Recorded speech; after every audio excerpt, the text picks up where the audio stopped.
আপনি যদি একটা লাক্সারি বাসে ওঠেন না, দেখবেন সেই বাসে 25-30টা সিট আছে, অনেক মানুষ। কিন্তু আপনি যদি এটা ফারারিতে ওঠেন, দেখবেন ফারারির সিট কিন্তু 2টো। কিন্তু বলা অপেক্ষা রাখে না, ফারারি বাস থেকে অনেক দ্রুত চলে, মাচ ফাস্টার। আমি কি বলতে চাইছি?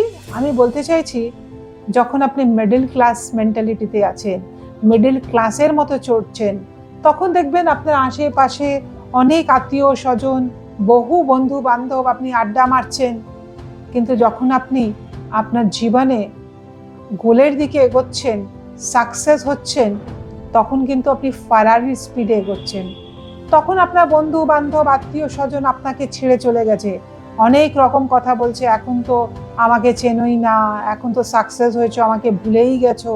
তাদের নানান রকম কথাবার্তা, এগুলোকে মাইন্ড করবেন না। যখন আপনি অনেক ওপরে যাবেন না, তখন দেখবেন অনেক বন্ধু বান্ধব, অনেক আত্মীয় স্বজন আপনাকে ছেড়ে চলে গেছে, কারণ আপনার ফ্রিকোয়েন্সির সাথে তাদের ফ্রিকোয়েন্সি আর মিলছেই না।